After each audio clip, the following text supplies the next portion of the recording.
Greetings, car fanatics. This is my 2010 Porsche 911 Carrera S with 76,000 miles on it. Today I'm going to be showing you how to replace the rear shock mounts on the car. So ever since getting my car with 57,000 miles on it, I've been hearing a rattle whenever going over small bumps, and it's been coming from the rear. So from my research, it seems to be the shock mounts that are the culprit.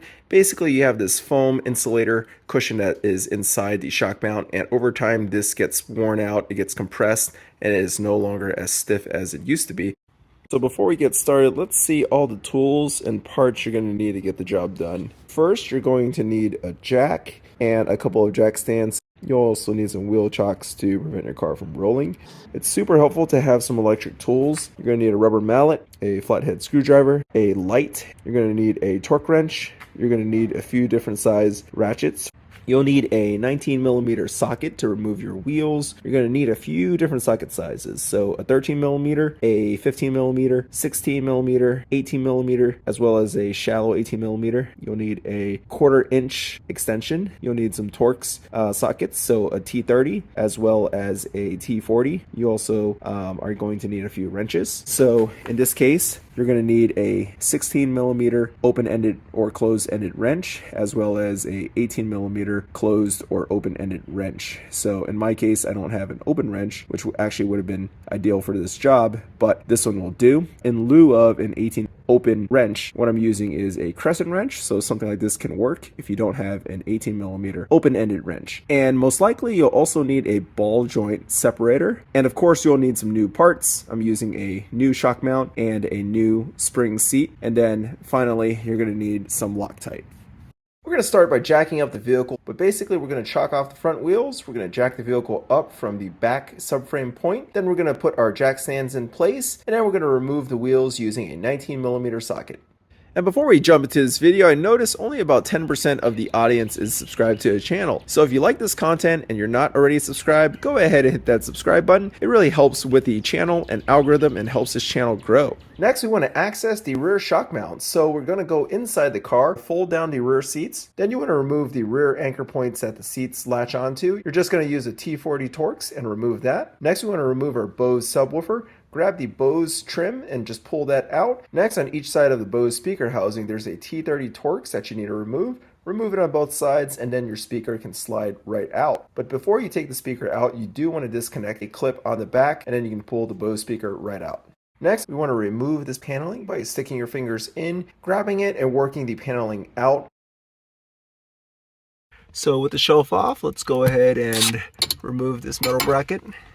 It's held on by a 10mm.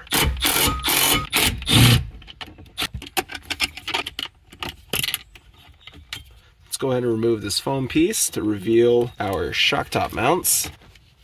Alright, so now we need to remove the PASM cable. It's got a clip over here. You can simply use a screwdriver to pry one end off, like so.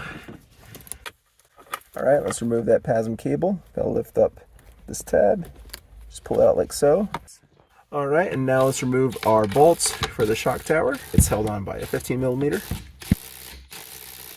Alright, so we got these off, but we're going to keep them just slightly screwed on. We'll remove them once we're ready to remove the shock.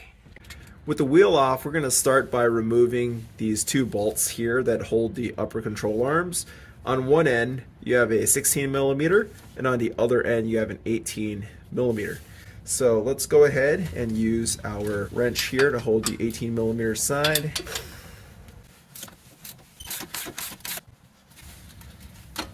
And when you remove this, you're going to run into some resistance. So what you want to do is take a long 1/4 inch extension and stick it through one side. Basically help you move this control arm so you can pull it out easily.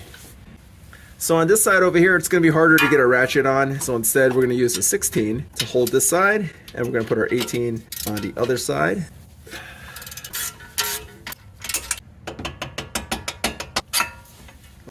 The other reason you want to use this to easily pull out that bolt is you don't want to force this bolt out and damage the threads. Alright, and with the top control arms loose, we only have a few more things we need to remove. We're going to need to remove the sway bar end link over here to give us some room to pull out the shock. Then we're probably going to need to remove the sway bar mount to give us enough space to maneuver the sway bar out of the way. And then we have this final bolt here for the shock that we need to remove, in addition to removing the bolts on the shock mount, and then we'll be able to move the shock out of the way. Alright, so we're going to use a T30, which fits right in here, and we're going to use this to counter hold, and then we're going to take our 16mm wrench and remove that nut for the end link. Then to fully rotate the sway bar out of the way, we're going to need to remove these 14mm bolts to remove the sway bar mount. Now, to be able to fully move the sway bar out of the way, you want to take off the mount on the other end of the sway bar as well as the end link. Alright, so now we're going to be removing the shock bolt. This side is a 16, on the other side is an 18mm nut. On the 18mm nut side, you're not going to be able to get a ratchet on it. You're going to need an open-ended wrench. I don't have one, so I'm going to be using a crescent wrench. And then on this side, you're going to need a either closed end or open end 16mm to get it on. A ratchet will not fit. Alright, so we got the nut off. Now for the tricky part, let's go ahead and get the bolt off. So to remove this bolt, you're going to have to maneuver the suspension a little bit because it's going to run into this trailing arm. Alright, so I'm having some difficulty getting this bolt out, so we're going to try and remove this ball joint over here. It's held on by an 18mm socket. Alright, got the ball joint puller on. Let's see if we can pop this off. It's really on there. Wow. Alright. Alright, and with the ball joint out of the way, now our strut bolt easily comes off. Alright guys, so take this ball joint off. You can take these up top off and try to rotate it out, but it's really hard to do. Alright, now we're ready to remove the strut.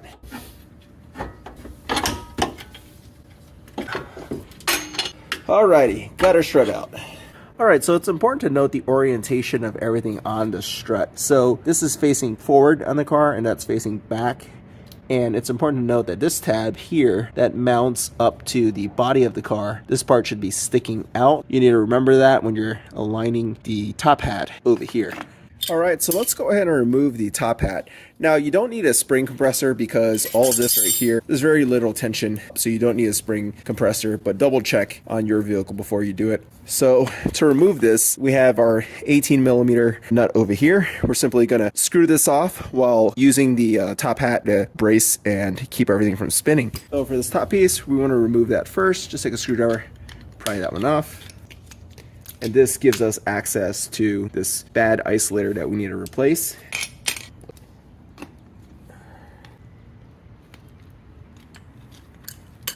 Got that off, and you can see there's no tension. And we actually have this zip tie that we need to remove. So we're simply just going to remove it. I'm taking this X-Acto knife, just barely lifting that prong up over here. And look at that. Get the zip tie off, and we can just put it back in when we need to use it again. So back here, remove that. Then we can carefully remove this guy. Looking at our strut, you can see that the boot is in good shape. Our bump stop, unlike the ones in the front, is also in good shape, so no need to replace that. But looking underneath here, we're starting to see that this spring perch needs to be replaced. It's starting to crack, so we got a new one coming in. This part just comes off.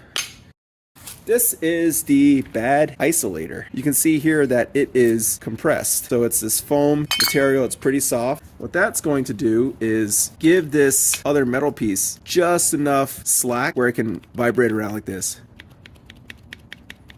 And that's what's causing the rattling noise. Alright, so I ordered this Hamburg Technic shock mount. It's about half the price of the original one, so it's about 110 bucks versus 220 bucks. But the quality's not as good, but I'm not actually going to use all this. All I want is this rubber piece here. So you're paying about half the price just for this. And compared to the foam one, the material just feels way sturdier. You can also see the height difference. It's compressed a few millimeters versus what it should be. And that's what's causing this top piece to rattle around. So rather than use the new shock mount, I'm just going to take this, put it in the OEM Porsche shock mount, put it back.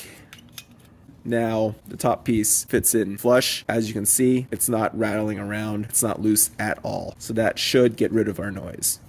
Alright, so let's go ahead and rebuild our shock using the new spring perch and isolator. So it's important to understand the orientation. The shock's going to have a sticker right here, and that's pointing outward. So this side faces out of the car. It should line up with the paint on the springs. So that's all in one line. With everything lined up, let's go ahead and put our new spring seat. So you want to take the cover off of the old one, and it only fits in one way. Just line all that up and press it in. And when you put the spring seat on, you want to make sure it's aligned. So the end of the spring should fit right in this slot. Next, we're going to put the shock mount. This tab needs to be facing outward, aligned with the springs and the shock. So now let's go ahead and install the isolator. So for the isolator, you have this groove over here that's going to fit in right with the groove on the shock. Alright, so as you can see here, we got everything lined up with the spring and the struts. We need to put on the nut. So let's go ahead and thread the nut through the PASM cable. Then we're simply going to put some weight down and we're going to get our nut on. So now we're going to tighten this to 24 foot-pounds. I actually can't get a torque wrench on it, so 24 foot-pounds isn't all that much. I'm just going to snug it up by hand. Alright, so now let's just finish torquing it. That feels about right. Take our cap and snap it into place. There you go. It's not moving around. It's going to be nice and firm. We're going to add our zip tie thing back on. Alright, let's go ahead and put the strut back in the car. Alright, let's go ahead and reinstall our strut. We're going to bring it in from below. Alright, and now let's line up our strut bolt.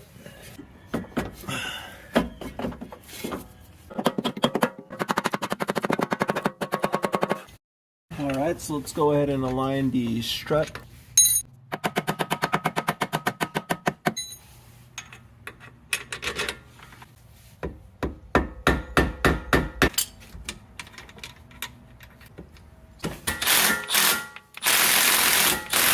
Alright, and for now we're just going to keep everything loose. We're going to raise the car to right height, and then we're going to tighten everything up.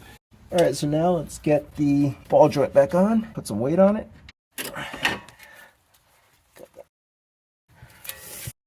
Now we need to get the control arms on.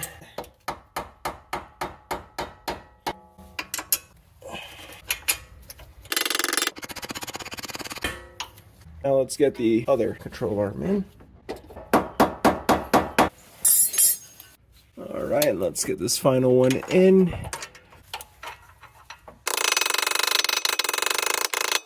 Now let's go ahead and add our 18mm nuts.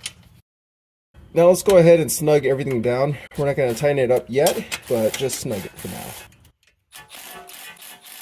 Alright, next, let's get our sway bar back on. Tighten these 13mm bolts. And it's okay to torque these. We're going to get these to 17 foot-pounds. Then let's go ahead and get the end link over here back on. And for our sway bar end link, we're going to apply some medium strength thread locker.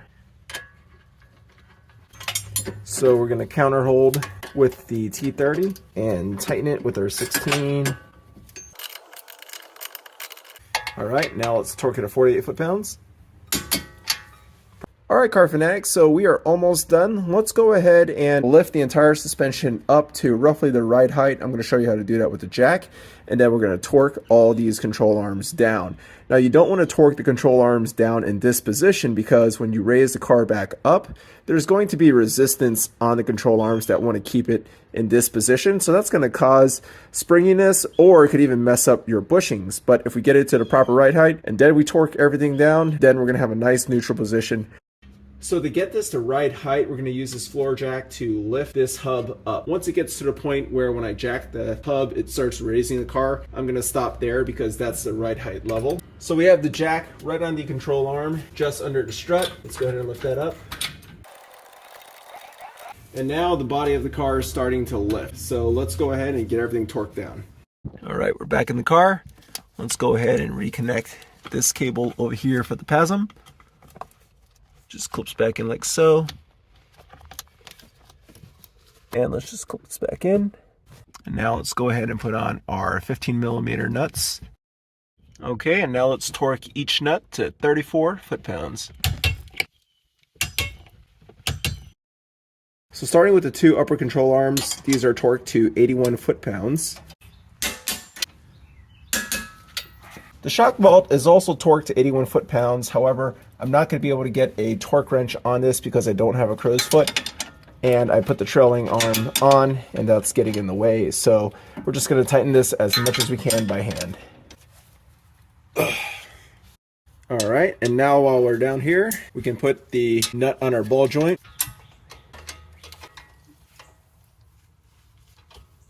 So now let's go ahead and torque this to 56 foot-pounds. Because I've already snugged this up, I no longer have the counter hold. With everything snugged up, let's go ahead and lower the suspension. Alright, car fanatics, so we have the rear shock back in. Everything is tightened. Let's go ahead and just double check. Our control arms are installed. We torqued these to 81 foot-pounds. We have our rear control arm over here. This is tightened to 56 foot-pounds. We have our shock mount bolts in, and we torque that as much as we can to 81 foot-pounds. And then our sway bar end link, we torque that to 48 foot-pounds. We have the rear sway bar mount reinstalled, and we also have the shock mounts torqued to 34 foot-pounds. So there you have it. The process is pretty straightforward. I have to say, if you don't have a lot of experience working on your car, this might be a daunting first DIY. But if you have a little bit of experience, overall it isn't too bad. Just approach it with patience and have the right tools. Alright, car fanatics, so this is how you replace the rear shock mounts on a 997. On the 996, it's going to be pretty similar as well. Overall, it's a pretty straightforward DIY, but you definitely need to have the right tools and also a little bit of wrenching experience. Approach this job with patience. Make sure you set aside enough time. Well, thanks for watching, car fanatics. If you like this video, give it a thumbs up and subscribe to the channel. Leave any comments or questions below. Be sure to hit the bell notification icon so you're notified each time I upload a new video. Thanks for watching.